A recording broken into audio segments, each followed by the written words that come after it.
Convido os irmãos a que abram suas Bíblias em Gênesis, capítulo 26.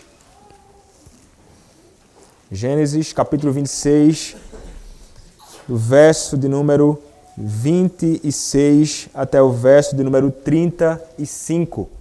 Gênesis 26, versos 26 até o verso de número 35. Este é o texto da pregação desta manhã. E assim nos diz, meus irmãos, a palavra do nosso Deus. De Gerar foram ter com ele Abimeleque e seu amigo Alçate e Ficol, comandante do seu exército. Disse-lhes Isaque: por que viestes a mim, pois me odiais e me expulsastes do vosso meio? Eles responderam: vimos claramente que o Senhor é contigo. Então dissemos: haja agora juramento entre nós e ti, e façamos aliança contigo.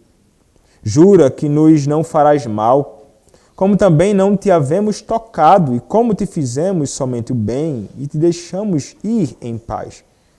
Tu és agora o abençoado do Senhor. Então Isaque lhes deu um banquete, e comeram e beberam. Levantando-se de madrugada, juraram de parte a parte. Isaque os despediu, e eles se foram em paz. Nesse mesmo dia, vieram os servos de Isaque, dando-lhe notícia do poço que tinham cavado, lhe disseram: achamos água. Ao poço chamou-lhe Seba. Por isso, Beceba é o nome daquela cidade até ao dia de hoje.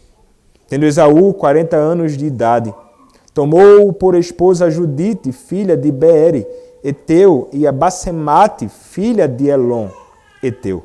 Ambas se tornaram amargura de espírito para Isaque e para Rebeca. Amém. Podem se assentar, meus irmãos.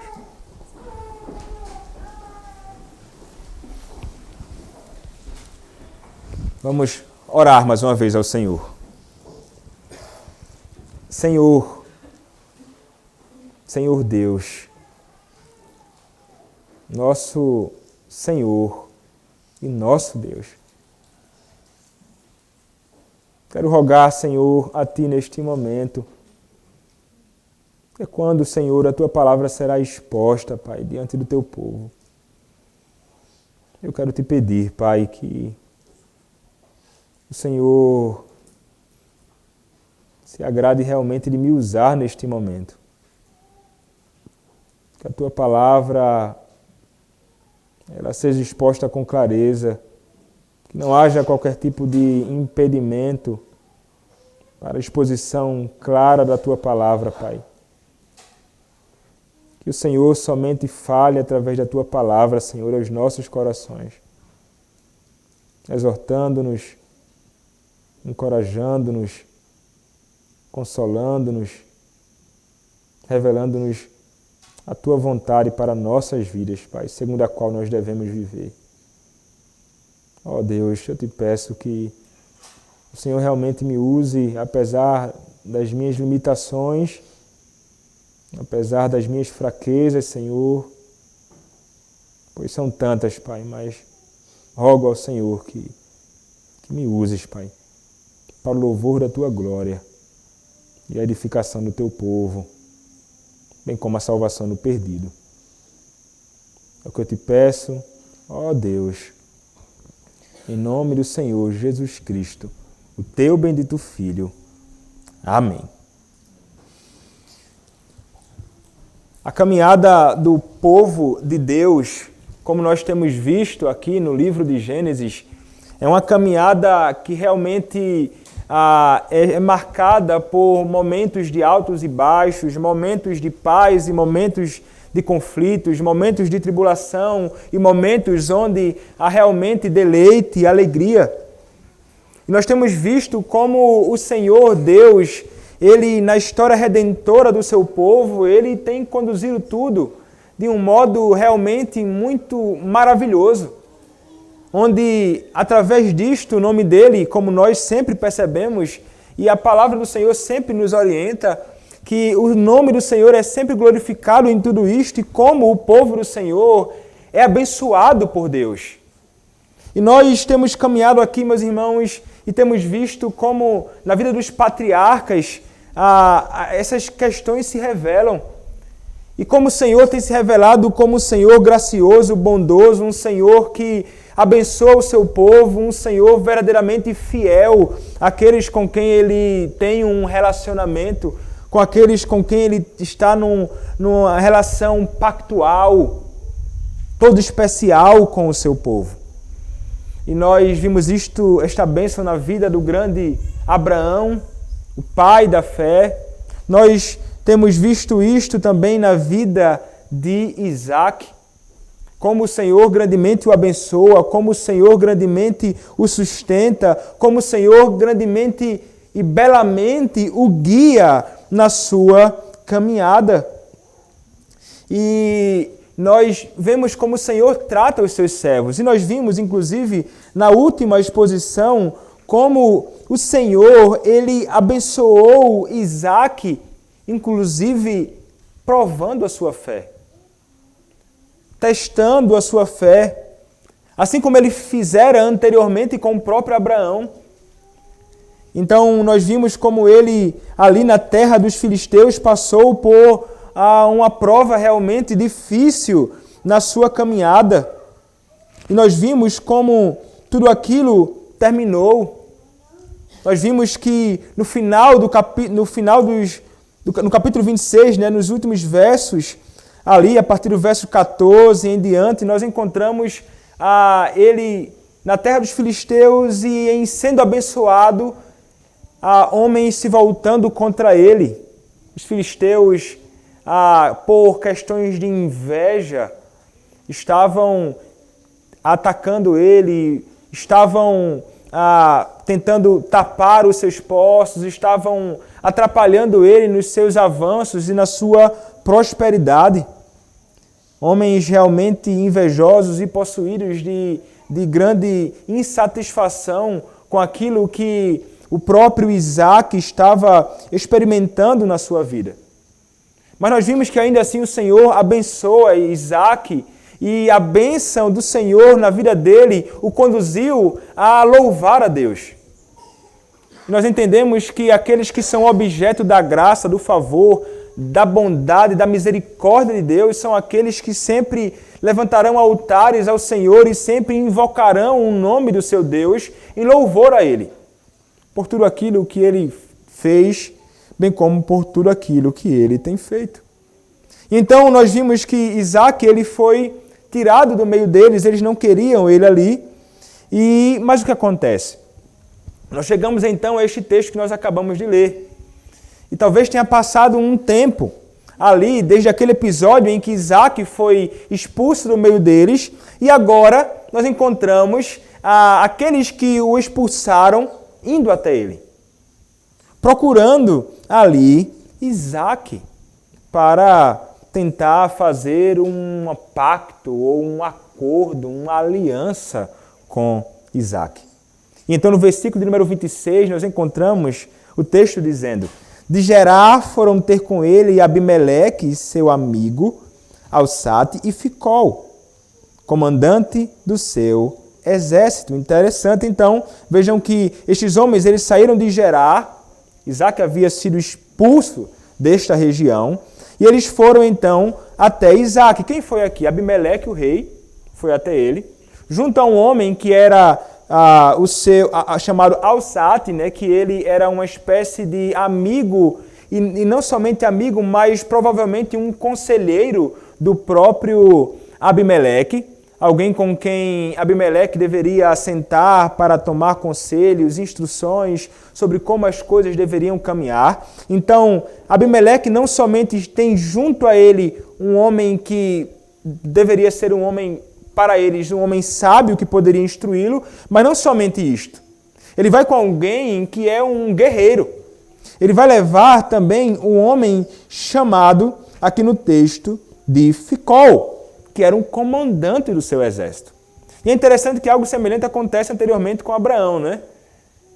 O rei vai até o próprio Abraão e vai justamente também com o comandante do exército, e provavelmente por temores, né? Abraão se tornou um homem muito grande, um homem muito rico, um homem muito poderoso, E ele temia, de repente, ter a investida de Abraão contra ele. Semelhantemente, aqui acontece na vida do próprio Isaac. Não é? Provavelmente aqui não é o mesmo Ficol, provavelmente aqui também não é o mesmo Abimeleque daqueles dias, mas aqui estão pessoas com estes nomes, ou como alguns dirão, são provavelmente títulos que eram dados a estas pessoas naqueles dias, como Abimeleque seria provavelmente um título dado a ele, não seria realmente o nome dele.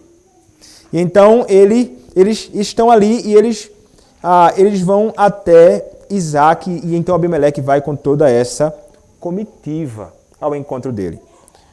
Qual então é o propósito deles ao caminharem até Isaac? O versículo número 27 nos dirá: disse-lhes Isaac, né? Isaac vai questionar ao contemplá-los: por que viestes a mim?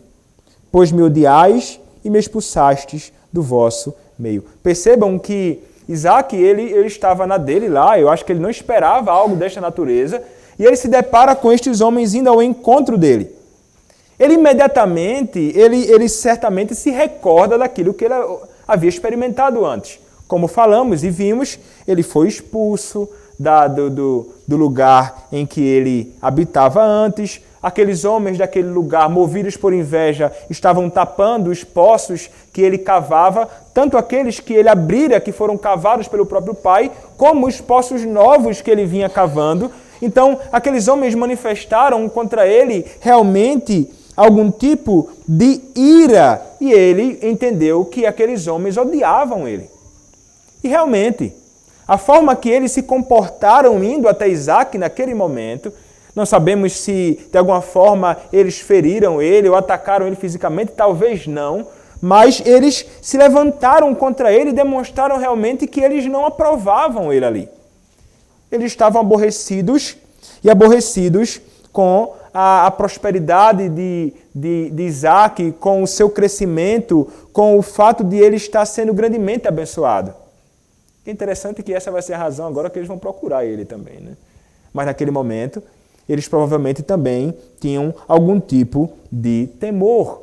Ele vai se tornar maior que nós aqui e está muito grande, e ele pode se voltar contra nós, ele pode nos destruir, ele pode tentar nos ferir, ele pode se tornar alguém realmente grandemente poderoso aqui, então que ele se afaste de nós. Então Isaac, ele experimentou isto e ele não consegue ver aquela ida deles como uma ida diferente, ou como uma ida deles por um propósito bom.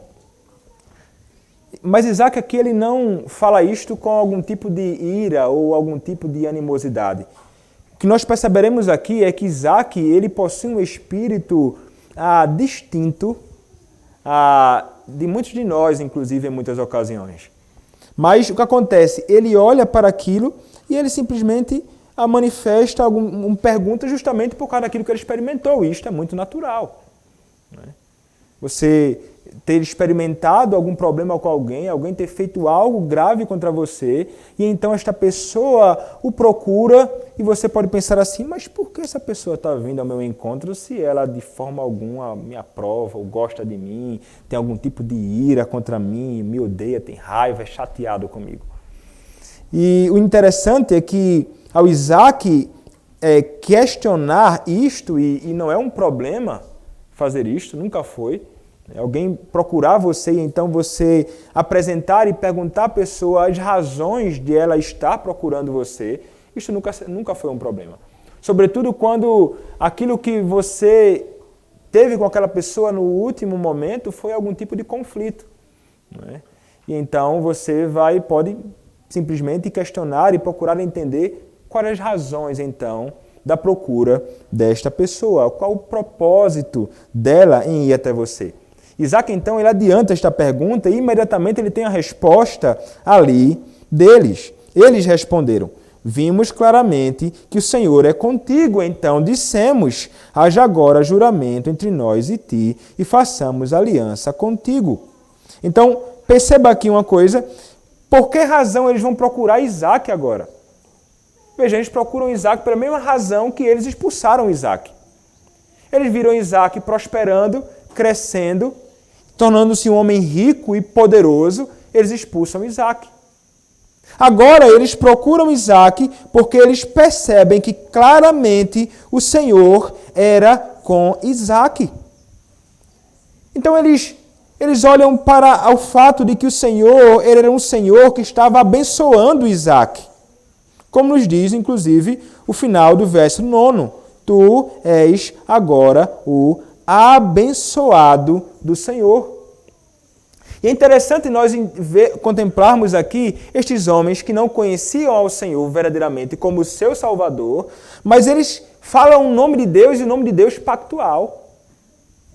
E provavelmente eles conheciam o Senhor por este nome, porque provavelmente Abraão, que vivera naquele lugar durante tanto tempo, deve ter falado sobre este Senhor. Revelou este Senhor, falou sobre este Senhor que era o seu próprio Senhor. Então, o fato de que o Senhor estava com Isaac, certamente fazia com que eles entendessem, olha, este Senhor que é com Isaac é o mesmo Senhor que fora com Abraão, que o fez prosperar, que o fez crescer, que o fez um homem rico. E como nós falamos anteriormente, na antiga dispensação, parece que uma das marcas de que o Senhor está com alguém seria a prosperidade naqueles momentos, naqueles dias, uma prosperidade financeira. E estava ali evidente na vida, então, do próprio Isaac, de que ele realmente era alguém que era fruto ou que era objeto das bênçãos do Senhor sobre a sua vida. Por essa razão, então, eles dirão, vimos claramente que o Senhor é contigo, então dissemos, haja agora juramento entre nós e ti, e façamos aliança contigo. Eles provavelmente também sabem que aqueles que abençoam o povo do Senhor são também pelo Senhor abençoados. Então talvez não existisse somente a contemplação de que eles são abençoados pelo Senhor, a Isaac, mas em nos associarmos com ele, não somente não seremos alvo de repente, algum tipo de retaliação, de vingança de Isaac contra nós, mas poderemos também experimentar das bênçãos que vêm sobre ele. Então, não se trata aqui de alguém que está fazendo as coisas ali simplesmente sem algum interesse próprio, visando o seu próprio bem. Ele estava procurando também o seu próprio bem. Ele estava procurando também algum tipo de segurança naquele acordo que ele estava querendo ter ali com o próprio Isaac naquela ocasião. Então, ele quer realmente fazer uma aliança com Isaac. Ele quer estar junto a Isaac, porque o Senhor era com ele. E então ele vai dizer, no versículo 9, jura que nos não farás mal, como também não te havemos tocado, e como te fizemos somente o bem, e te deixamos ir em paz.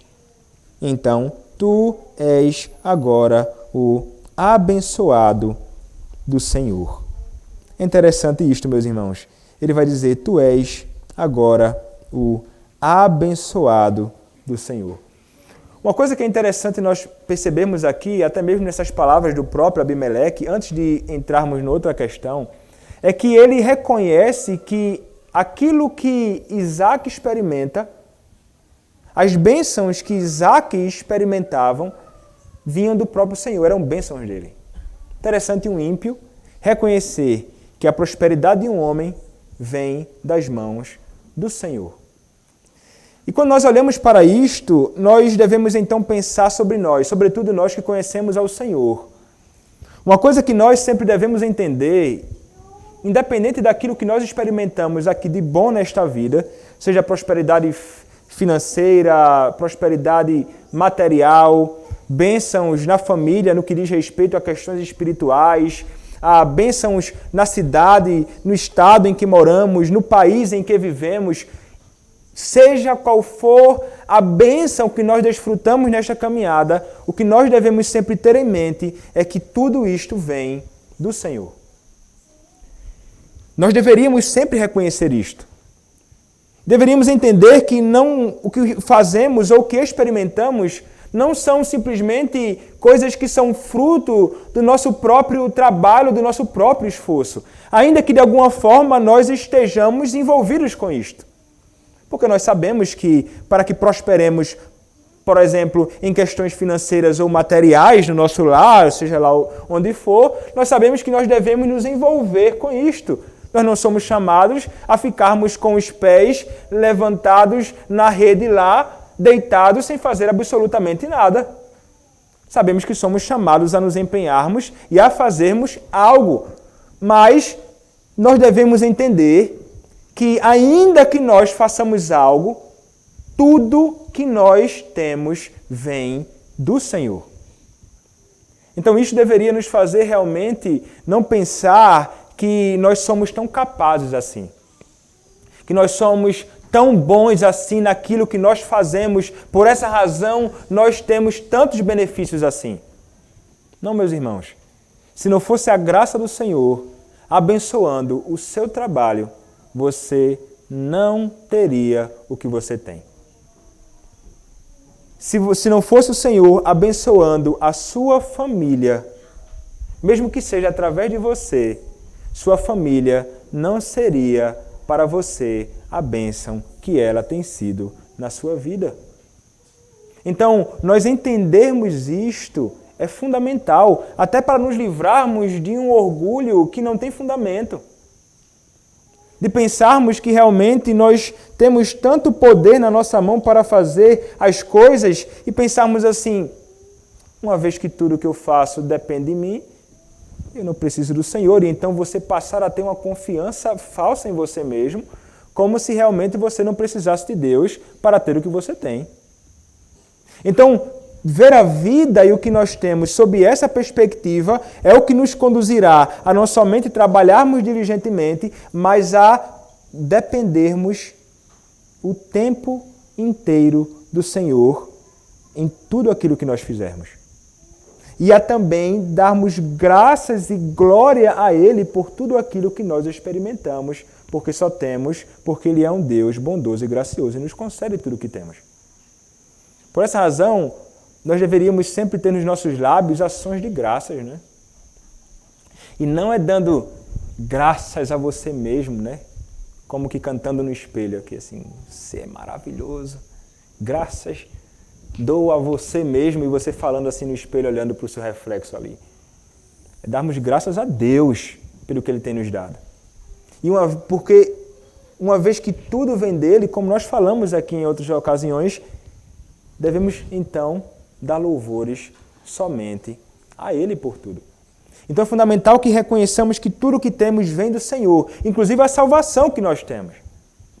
Nós sabemos que não é pela força do nosso próprio braço que nós encontramos salvação em Cristo. Nós sabemos que o Senhor, que é gracioso, nos salvou em Cristo Jesus. Não foi esforço meu, não foi esforço seu, é bênção do Senhor. E também como deveríamos não somente reconhecer que aquilo que os homens desfrutam nesta vida são bênçãos do Senhor na nossa vida. Nós devemos reconhecer na vida dos outros também. Que é o Senhor que muitas vezes, e é o Senhor quem sempre, na verdade, abençoa aquele que está ao nosso redor. E que nós não devemos, então, ser levados a nutrir qualquer tipo de inveja ou chateação com o nosso irmão. Rapaz, ele prospera e eu não prospero, ele tem as coisas tão boas e eu não tenho, porque ele tem e eu não possuo. Nós deveríamos nos alegrar.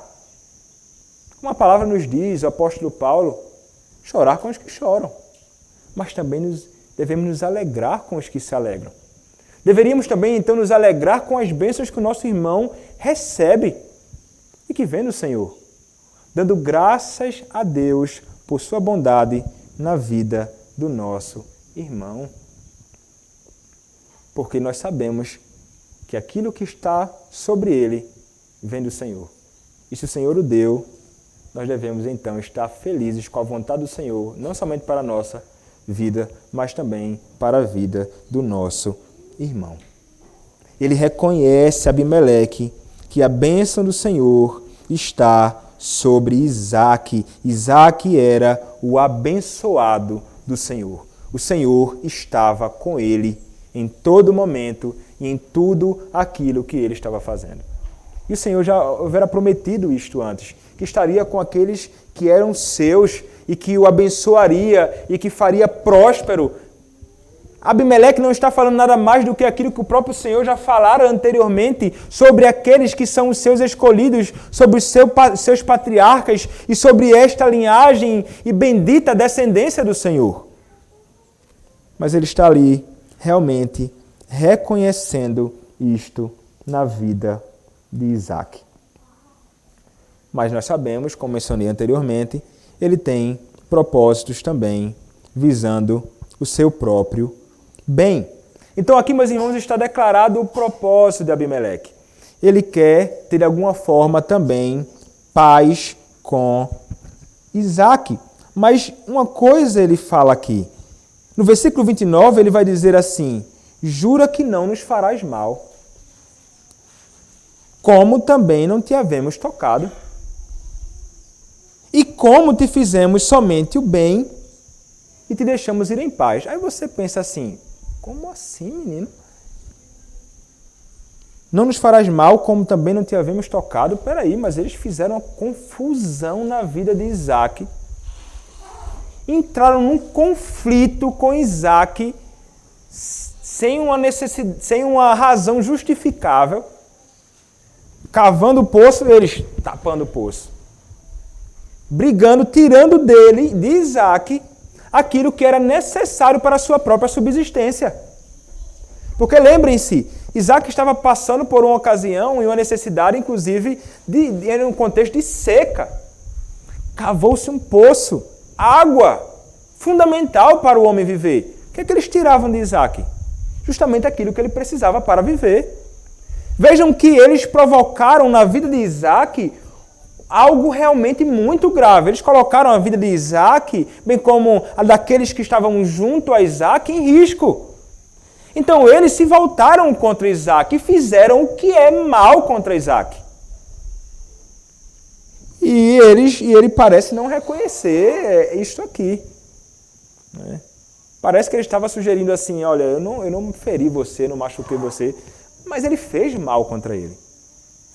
Ele realmente praticou aquilo que não deve ser praticado contra o próximo. Então, parece que ele tenta ignorar aquilo que ele fez. Ele tenta ignorar o mal que fez contra o próximo. Mas é interessante, meus irmãos, percebermos aqui realmente o espírito distinto de Isaac diante disto. Porque o versículo de número 30 nos dirá assim: então Isaac lhes deu um banquete e comeram e beberam. Versículo 31. Levantando-se de madrugada, juraram de parte a parte. Isaac os despediu e eles se foram em paz. O que é interessante aqui na vida de Isaac? O que é interessante, meus irmãos, aqui na vida de Isaac, é que Isaac vai se revelar como alguém que é um verdadeiro pacificador. Porque o que Isaac ele não faz aqui? Isaac, ele não procura se vingar do seu próximo. Porque ele poderia fazer assim, rapaz, você fez contra mim aquele mal, vou botar para quebrar em você agora. Eu sou forte, eu sou poderoso, eu sou rico, eu sou grande. O que é que me impede então de me voltar contra você? Já está você aí cheio de temor, trouxe até o comandante do exército, você vai ser ferido aqui. Mas nós percebemos que Isaac não faz isto. Isaac não tenta se vingar. Isaac se revela como alguém que não possui algum tipo de ira ou vingança contra aquele homem que está ali diante dele naquela ocasião. Muito pelo contrário. Ele vai, na verdade, procurar ter paz com aquele homem. É interessante Calvino, escrevendo sobre isto, eu trouxe esse trecho do comentário dele, na verdade, de sermões dele sobre esse texto, e ele vai dizer o seguinte: ora, Isaac demonstra ainda mais, que ele não conserva na mente vingança ou inimizade, ainda quando o tenham ofendido, porquanto preparam um banquete, e comem e bebem juntos. Eis um ponto sobre o qual temos de meditar detidamente, pois isto mostra ainda como devemos lutar contra nossos sentimentos ao longo de toda a nossa vida. De modo que este é, por assim dizer, o ABC dos cristãos. Não retribuir mal com mal, mas, em contrapartida, pagar o mal recebido com o bem, granjeando vitória nesta matéria, na qual não podemos permitir fantasias. Este, repito, é, por assim dizer, nosso ABC, e não existe em nós tal perfeição, mas que devemos começar aqui. Mas tão logo desejemos e nutramos vontade de servir a Deus, cumpre-nos que sejamos despojados de toda a amargura, ódio e rancor, bem como de todo desejo de vingança, não só perdoando nossos inimigos, sem lembrarmos o dano recebido, mas também que estejamos prontos a fazer-lhes o bem. Não somente nos vingando, mas fazendo o bem. Então, não fazendo aquilo que é proibido e fazendo aquilo que é ordenado. Fazer o mal contra o próximo é proibido. Fazer o bem contra o próximo é ordenado, ainda que ele tenha feito o que é mal contra nós. É interessante que é justamente isto que nós encontramos aqui na vida de Isaac diante deste homem que se volta para ele tentando ter um relacionamento agora de paz. Nós notamos aqui que ele não somente prepara uma mesa em um jantar. Geralmente as pessoas não querem receber aquele que ofendeu nem na porta da casa. Ele bota dentro da casa dele. Ele se junta à mesa e faz um banquete naquela ocasião. E então, não somente isto, eles vão jurar de parte a parte e eles vão então fazer ali esta aliança. Esta aliança, poderíamos chamar de uma aliança civil, militar. Não vai ter conflito entre nós. Nós ficaremos em paz. E Isaac faz exatamente aquilo que Abimeleque não fez. Abimeleque diz que despediu Isaac em paz. Não despediu Isaac em paz. Isaac pode ter saído em paz com Abimeleque, mas Abimeleque estava expulsando Isaac do seu meio. Mas o que acontece aqui, o texto diz que Isaac os despediu e eles foram em paz. Então vejam como Isaac ele realmente reagiu aqui. Ele não é alguém que está ali para arrumar confusão com ninguém. Ele é um pacificador. Isso mostra a realidade de que Isaac era verdadeiramente alguém crente e alguém piedoso. E, meus irmãos, aqui está uma das marcas daqueles que temem ao Senhor e daqueles que são verdadeiros crentes piedosos, daqueles que foram alvo da obra de Cristo, daqueles que foram redimidos pelo Senhor Jesus Cristo. Aqueles que foram pacificados por Deus em Cristo Jesus são aqueles que procurarão ser verdadeiros pacificadores. Você não pode dizer que é um crente em Cristo se você não é alguém que busca, de alguma forma, solucionar os conflitos, sejam eles quais forem. Porque os conflitos, eles surgem. Os conflitos, meus irmãos, eles sempre surgirão. E geralmente nós somos levados a lidar com eles. Mas muitas vezes nós acabamos lidando com os conflitos de modo pecaminoso. Nós entramos nos conflitos para tratar com eles cheios de ressentimento. Nós tentamos, ao invés de tratar o problema, nós procuramos fugir dos conflitos. Ao invés de procurar tratar, eu vou tentar sair, eu não vou encarar isto, porque eu não quero encarar esta realidade, este conflito que surgiu diante de mim e procura uma falsa paz, escondendo-se ao invés de procurar tratar o problema realmente, como deve ser tratado. Ou tratando mal, ou ignorando outra pessoa, rejeitando, dando as costas, não quer dar ouvido, não quer conversar, não quer tratar. Esta não é uma forma de se tratar os conflitos. Não é uma forma bíblica de nós procurarmos resolver isto. É interessante que a morte de Cristo na cruz, ela realmente foi o meio para nos tratar os conflitos, né? A morte na cruz foi aquilo que veio para restaurar nós dos conflitos que nós experimentamos. E é interessante, aquele contra quem nós pecamos foi o que determinou um meio, inclusive, para que nós pudéssemos ter o relacionamento restaurado. Ele veio enviando Cristo para solucionar um conflito que existia entre nós, como pecadores, e o Senhor, aquele que foi ofendido. E até mesmo esse ato do Senhor nos é um exemplo, muitas vezes. Porque muitas vezes nós esperamos que alguém que nos ofendeu de alguma forma venha até nós para que nós possamos, de alguma forma, perdoar ou resolver o conflito. Não necessariamente. Muitas vezes nós, os ofendidos, é que devemos ir até a pessoa para solucionar o conflito, para tratar o caso, para resolver o problema, para que aquilo que hoje é um problema não seja mais.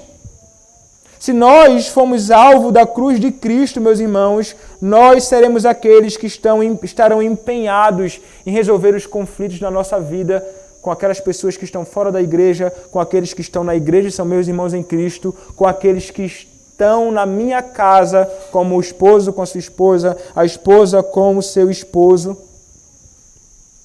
Porque nada está livre de conflitos. Nenhum casamento está livre de problemas, mas você deve fazer o possível para tratar os problemas. E isso fará muito bem ao relacionamento. Jesus Cristo é a força para fazer você cumprir o até que a morte nos separe. O Senhor Jesus Cristo é aquele que vai conceder a nós a força para tratarmos os conflitos, para que possamos permanecer até o fim junto àquelas pessoas, seja ela minha esposa ou outro, com quem de alguma forma nós entramos em algum tipo de conflito. Nós devemos ser aqueles, meus irmãos, que estarão realmente interessados e preocupados em realmente restaurar relacionamentos quebrados. Não podemos nos agradar e estar satisfeitos com relacionamentos quebrados. Sobretudo com irmãos em Cristo. Permanecer irado, com desejos de vingança. Nós lemos em Levítico 19, verso 18. Não podemos nutrir ira contra o próximo. Nem vingança. Nós devemos amar o próximo como a nós mesmos. E se você é alguém que foi salvo por Cristo, eu repito, você deve ser um pacificador. Você deve ser um pacificador. Muitas pessoas pensam que a ideia de ser um pacificador é nunca procurar entrar até mesmo em conflito, e às vezes é necessário entrar em conflito. Coisa estranha, né? Mas às vezes tem um problema real ali que você tem que tratar, mas muitas vezes você pensa assim, eu não vou falar nada, porque vai gerar confusão. Mas às vezes é necessário. Quando se trata de um problema real na vida do irmão, quando se trata de um problema real na vida do seu cônjuge, quando se trata de um problema real na vida de alguém, muitas vezes você vai ter que entrar neste conflito para que aquele problema ele seja solucionado e tratado. E você vai fazer isso, obviamente, observando a Escritura, segundo a sabedoria revelada nas Escrituras Sagradas, para poder tratar aquela questão. Então, muitas vezes, você pode causar, na verdade, um problema no seu lar se você não procura entrar em conflitos que são necessários. Não, deixa isso aí.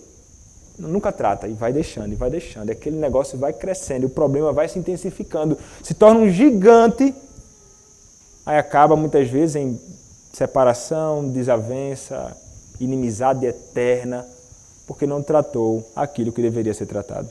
Então, realmente, muitas vezes, nós teremos de ser aqueles que provocarão um conflito no bom sentido, para que as coisas possam realmente ser ajustadas.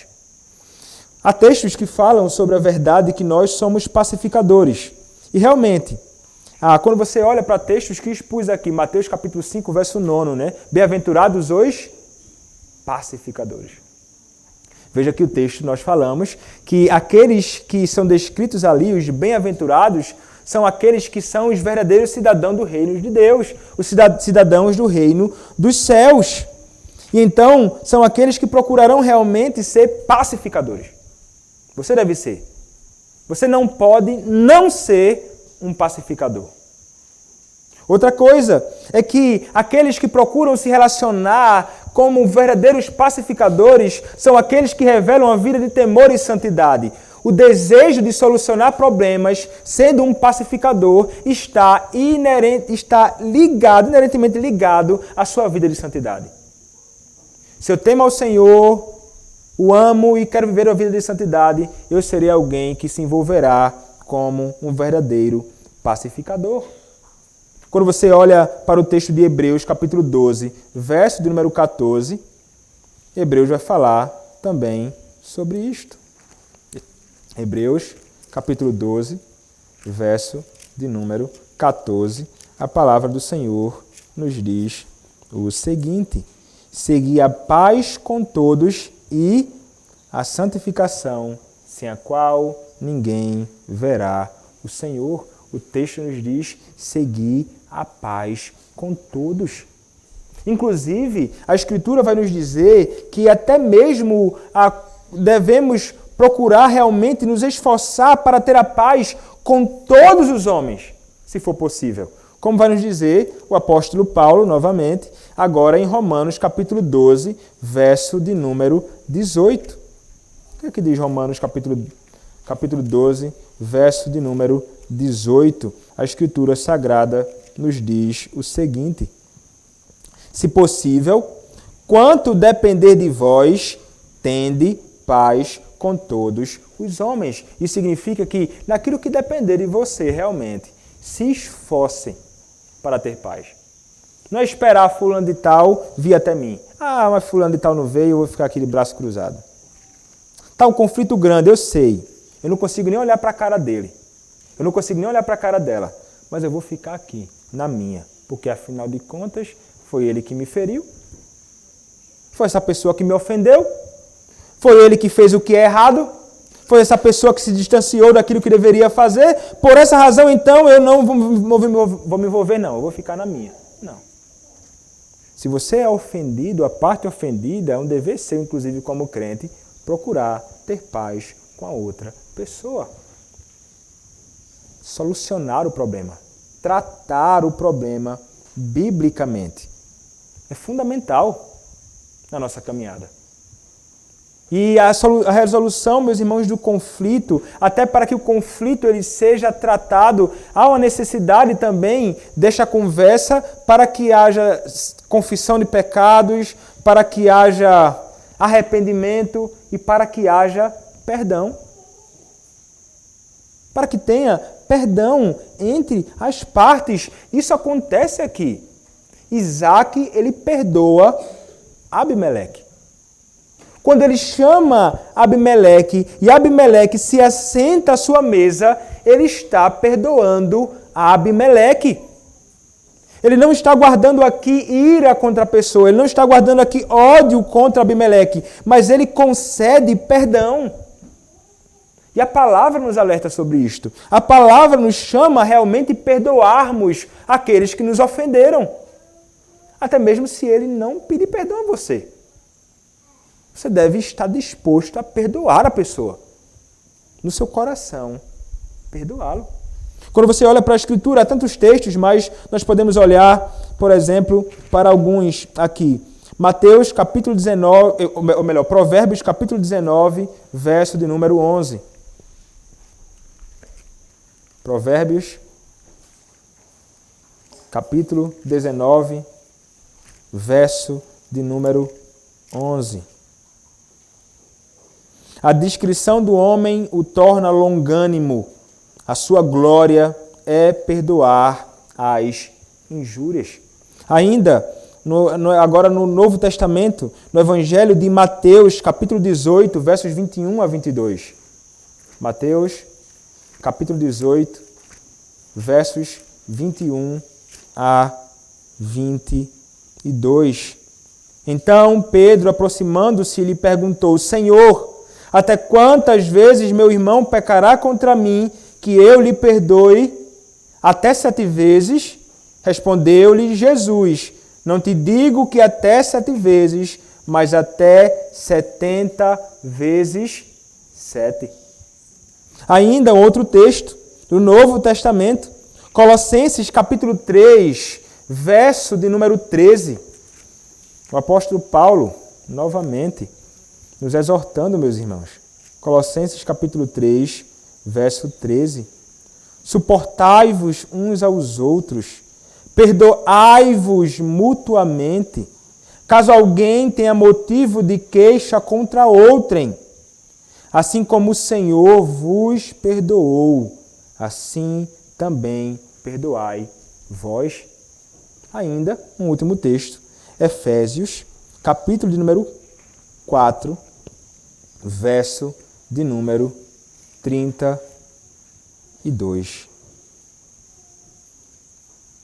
Efésios 4, 32 diz: Antes, sede uns para com os outros benignos, compassivos, perdoando-vos uns aos outros, como também Deus em Cristo vos perdoou. Qual o padrão aqui? Qual o padrão que nós temos para perdoar aqueles que são nossos irmãos? Aqueles que pecaram contra nós, seja ele quem for, é o perdão de Deus a nós. Uma vez que Deus nos perdoou, devemos perdoar aqueles que nos ofenderam. E, meus irmãos, eu digo a você, não tem ofensa neste mundo que alguém tenha cometido contra você que seja maior que a ofensa que você cometeu contra o Senhor. Mas Ele ainda assim nos perdoou. Você todos os dias peca contra o Senhor. Você confessa o seu pecado ao Senhor e Ele perdoa você. Nós encontramos a verdade bíblica de que o Senhor, Ele é um Deus que é grandemente perdoador e que Ele perdoa o teu pecado. Se Ele, que foi ofendido gravemente por você, perdoou o teu pecado, por que você não é capaz de perdoar o pecado do seu irmão? O que é que impede você de perdoar aquele que ofendeu a você? É você pensar que é melhor do que Deus, inclusive. Se colocar como alguém mais santo do que Deus. Se colocar como alguém realmente que foi mais ofendido do que Deus foi ofendido com o seu próprio pecado. Se Deus te perdoou, por que você não perdoa o seu irmão? O que é isso? É orgulho? O que é que impede você de realmente perdoar o seu irmão? É ira ainda no coração que você tem nutrido? O que é que tem impedido você de se aproximar do seu irmão e perdoar ele pelo pecado que cometeu contra você? Muitas vezes, até como foi dito anteriormente, é necessário que você até vá a esta pessoa, disposta a perdoar sinceramente. Você não deve esperar um sentimento extraordinário vir ao seu coração, não.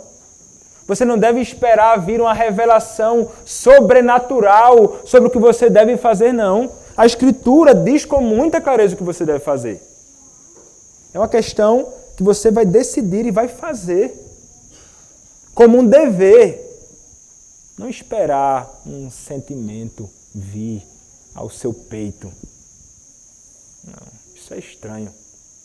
Devemos, meus irmãos, realmente estar dispostos a perdoar as ofensas daqueles que pecaram contra nós. Você, meu irmão, você, minha irmã, tem algo contra alguém. Se ela não o procura, procure essa pessoa. Converse com ela. A exorte. A convide ao arrependimento. E se essa pessoa fala a você, declara: perdoa-me, perdoe-me. O seu dever é perdoar. É nosso dever realmente perdoar aqueles que pecaram contra nós. Isto vai revelar que você é também um pacificador. Um pacificador. Mas é necessário que você faça isto. Isto é fundamental para que tenhamos um bom relacionamento em todas as áreas, seja no seu casamento, com a sua esposa, você pedindo perdão a ela pelo que você faz, ela a você, você perdoando, sem ficar depois jogando na cara, né? Perdoar e depois, mas você fez isso, mas depois de um tempo, mas você fez isso naquele tempo, naquele momento e fez isso, aquilo, outro contra mim. Peraí, você não me perdoou, não pelo que eu fiz contra você, não. E a pessoa continua guardando um coração desse tamanho, inchado de indignação contra o próximo. Isto não é próprio daqueles que conhecem o Senhor. Isso é estranho àqueles que dizem conhecer a Cristo. Se você conhece a Cristo, você vai caminhar como Cristo andou. Cristo te perdoou. E este é o maior exemplo que você tem de alguém disposto a perdoar alguém, é Cristo. Então devemos seguir, após Cristo, seguir os passos do nosso Senhor Jesus Cristo. Seja um pacificador. Mas, meus irmãos, o texto continua. E o texto vai nos falar que realmente este Isaac, ele mostra que ele é alguém que é da família do Senhor realmente em atos como este, de perdoar aquele que o ofendeu de alguma forma. Mas o texto nos diz, versículo 32, nesse mesmo dia vieram os servos de Isaac e dando-lhe notícia do poço que tinham cavado, lhe disseram, achamos água. E aqui nós vemos mais uma vez se confirmando a verdade que a bênção do Senhor está sobre Isaac. Ele está sempre o quê? Prosperando. O que ele achou ali? Mais água. O que isso revela? A bondade, fidelidade e provisão do Senhor na vida daquele que é amado dele. Do que o Senhor é com ele. E ao poço, então, chamou-lhe Seba. Por isso, Beceba é o nome daquela cidade até o dia de hoje. E Seba, a ideia o significado seria de juramento. Apontando para o juramento que ele fez, a aliança, o pacto que ele fez ali diante daqueles filisteus, ou com os filisteus, Abimeleque e aqueles homens que estavam com ele. E ele vai dar, por essa razão, o nome àquele lugar de Beceba, ou Seba, que foi o lugar do juramento. Então, Isaac, ele realmente fora grandemente abençoado por Deus, e o Senhor é aquele que estava provendo para ele exatamente aquilo que ele precisava. Como era na vida de Isaac, uma aplicação breve do Senhor que provê para ele, abençoando aqueles que o temem, é assim também deve ser assim também na nossa vida. É o Senhor quem realmente nos concede e provê para nós exatamente tudo aquilo que nós precisamos. É Ele quem nos sustenta segundo a sua provisão, que é sempre santa, que é sempre sábia, que é sempre poderosa. Como vimos anteriormente, é Ele quem abençoa o seu povo. É Ele quem abençoa aqueles que são os seus amados. E nós podemos, então, confiar nisto. Mas o texto, meus irmãos, dos versículos 34 e 35, passam agora a retratar uma ocasião muito triste. É interessante Moisés colocar as últimas palavras aqui no final desta sessão. E há um verdadeiro contraste aqui entre Isaac, ou melhor, entre aquele que é abençoado pelo Senhor, Isaac, e a vida de Esaú. E veremos que há um contraste entre a vida de Esaú e também a vida de Jacó. Nós perceberemos aqui que Isaac foi aquele que caminhou como alguém que teme ao Senhor e foi grandemente abençoado, mas nós veremos aqui que Esaú realmente manifesta não ser alguém que é realmente um eleito de Deus. Não era um crente. Quando o texto nos diz, tendo Esaú 40 anos de idade, tomou por esposa Judite, filha de Beeri, Eteu, e a Basemate, filha de Elon, Eteu. Ambas se tornaram amargura de espírito para Isaac e para Rebeca. Então, percebam que ele realmente é diferente. Porque qual o padrão bíblico que o Senhor havia estabelecido? É que se procure alguém que seja do povo de Deus. Não é? que não deveria se envolver com aqueles que são os cananitas, aqueles que são da linhagem da serpente, como nós vimos, Gênesis 3:15 vai separar aqueles que são linhagem da serpente e aqueles que são linhagem da mulher. Nós vimos que Abraão, inclusive, nos dá um padrão, ele vai dizer assim, olha, Eliezer, não escolha alguém que não seja do meu povo, da minha família.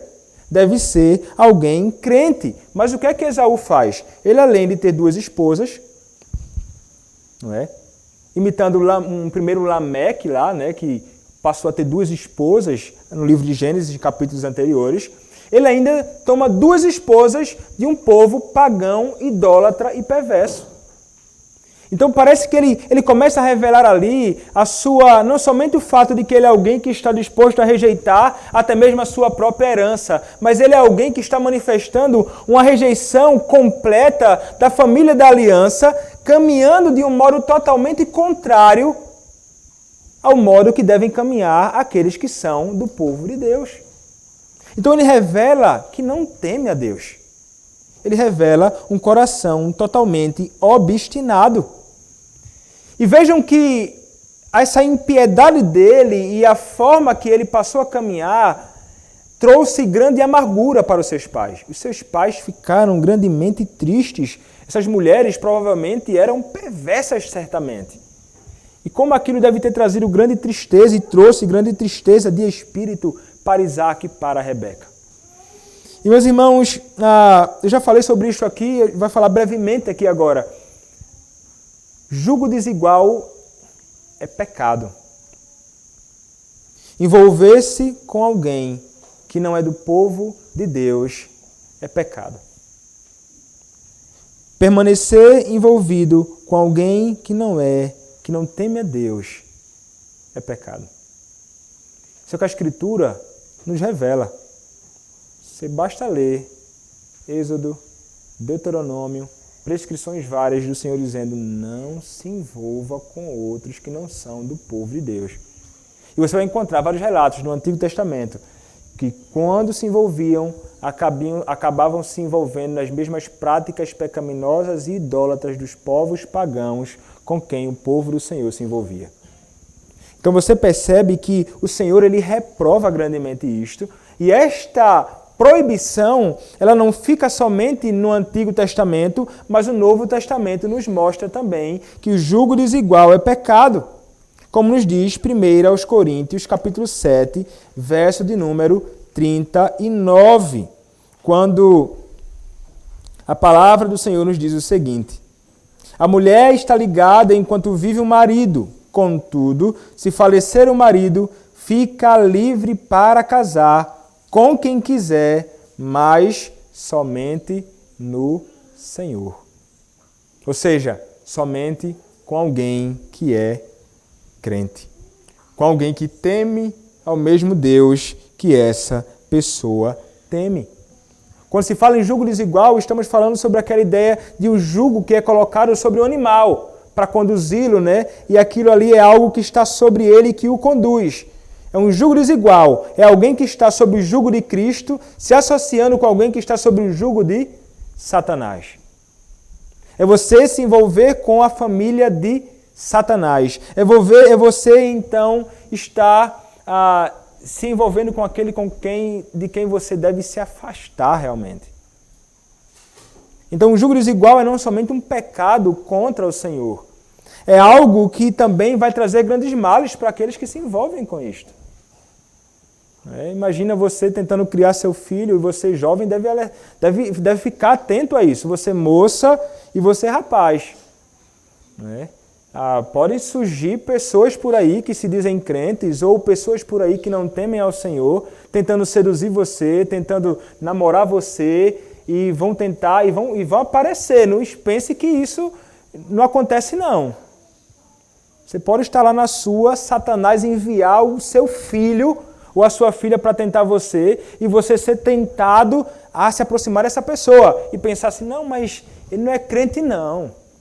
Mas é uma pessoa tão legal, não me impede de nada, diz que não tem problema se eu sou crente, conversa comigo sobre a Bíblia. Ele não é crente não, mas é quase crente. Não existe quase crente. Não existe quase crente. Ou é crente ou não é. E muitos acabam se envolvendo com isto, e acabam e casando, e acabam sofrendo amargamente. Não é alguém que vai pensar como você e instruir os filhos no temor do Senhor. Imagina o problema na casa. Se há conflitos quando dois crentes estão juntos, tentando conduzir as coisas, imagina um crente e um descrente debaixo do mesmo teto. Meu amigo, deve ser o inferno. Então, é a última coisa que qualquer pessoa deve se dispor a se envolver. É pecado contra o Senhor e você sofrerá grandes males se você caminhar assim. Não pense, como já falei em outro momento aqui, na ideia de namoro evangelístico, no relacionamento evangelístico. Não, eu vou envolver com essa pessoa e ela pode se tornar crente. Meu amigo, você deve viver segundo aquilo que o Senhor prescreveu, não segundo aquilo que pode acontecer. Eu não sou chamado a viver segundo o que o Senhor pode fazer. O Senhor pode fazer muitas coisas. Para o Senhor nada é impossível, mas para o homem é impossível, como nós veremos hoje à noite, em Marcos capítulo 10. Mas nós não devemos viver segundo aquilo que o Senhor pode fazer. Faremos bem se atentarmos para aquilo que a Escritura nos diz. Atentemos para o que a Escritura nos diz e fujamos de qualquer tipo de relacionamento que não seja com alguém que não teme a Deus. Inclusive, isso é passível de disciplina. Se permanece envolvido e então a pessoa não quer largar e ela pode ser disciplinada. E é algo que é realmente sério, né? O pastor até uma vez, o pastor Paulo Brasil, ele certa vez falando sobre isso, ele falou uma palestra sobre casamento misto e idolatria. É uma palestra dele. Muito marcante. E quando ele terminou essa palestra, aí duas moças chorando foram na direção dele. Aí ele foi tentar saber o que era. Aí elas disseram, nós estamos namorando com rapazes descrentes. Aí ele falou assim, acabe agora. E eram duas filhas de presbíteros da igreja.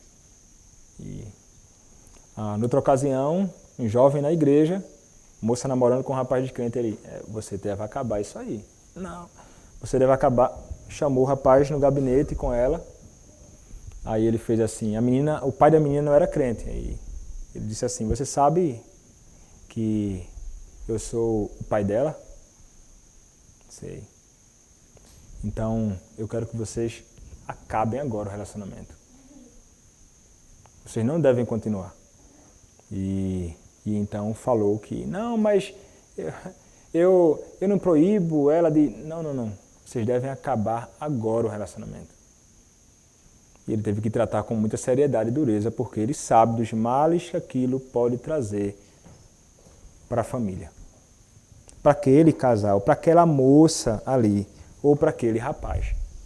Então, há um dever e uma responsabilidade sua como jovem, como homem, solteiro, seja lá quem for, mulher, e também de nós como liderança, né? Como pastor, presbíteros, devemos então cuidar disto, porque, como o texto nos diz, o envolvimento de Esaú trouxe o quê? Trouxe amargura de espírito. Então, aqueles que são pais, que amam os seus filhos e que temem ao Senhor, eles vão cuidar disto, tentando fazer com que nada dessa forma aconteça com os seus filhos, vão zelar pela vida deles. Mas em acontecendo, serão aqueles que sofrerão por isto, porque amam. Se você ama seu filho, você vai desejar que o seu filho caminhe bem com alguém que teme ao Senhor, da mesma forma a sua filha. Então, aqui isso só aumenta o dever de sermos zelosos com isto, com os nossos filhos, porque isto pode trazer grandes males, para a família. Esaú seguiu este caminho, ele caminhou de um modo distinto de todos aqueles que temem ao Senhor. Mas vejam, meus irmãos, como esse texto ele aponta para algo que é realmente tão interessante e tão maravilhoso. Nós falamos sobre Isaac como alguém que nos é apresentado como exemplo de alguém que é um verdadeiro pacificador. e alguém que de forma alguma guardou qualquer tipo de rancor ou ira contra o próximo. Mas o maior exemplo realmente, como até mencionamos, de alguém que agiu como um verdadeiro pacificador foi o Senhor Jesus Cristo, Deus o Pai enviando o seu Filho, o Senhor Jesus Cristo. Nós, antes de conhecermos ao Senhor, estávamos em inimizade contra Ele. E você, que hoje está aqui e não conhece ao Senhor Jesus Cristo, saiba que você não é amigo de Deus. Você é inimigo dele. Que você não está em um relacionamento bom com o Senhor. Você está num mau relacionamento de rebelião, rebeldia, inimizade. Se você tentar fazer dos seus próprios meios algo para tentar solucionar esse problema, você não conseguirá. O meio que você tem para que você possa então passar a ter um relacionamento com o Senhor restaurado é através da fé no Senhor Jesus Cristo. Você deve correr para o Senhor Jesus Cristo. Somente Ele, através da sua obra bendita, pode fazer com que este relacionamento quebrado entre você e o Senhor possa ser restaurado. E você que hoje não é amigo, passará a ser amigo. Você que hoje não é filho, passará a ser filho. Você que hoje não possui herança, possuirá uma herança eterna em Cristo Jesus. Arrependa-se dos seus pecados e creia no Senhor Jesus Cristo, o nosso bendito Redentor. Amém. Vamos orar. Senhor, nosso Deus, graças, Senhor, graças nós te damos pela Tua palavra. Queremos te pedir, Pai, que o Senhor continue nos exortando sempre à luz da Tua palavra, mas também que o Senhor nos ajude também a sermos verdadeiros homens e mulheres tementes a Ti, verdadeiros pacificadores, Senhor. Que nós possamos estar sempre dispostos a nos reconciliarmos com aqueles que estão ao nosso redor, perdoando-os, amando como nós amamos a nós mesmos. Ajuda-nos, Pai, quebra o nosso coração duro, nos humilha, Senhor, para que façamos a Tua vontade.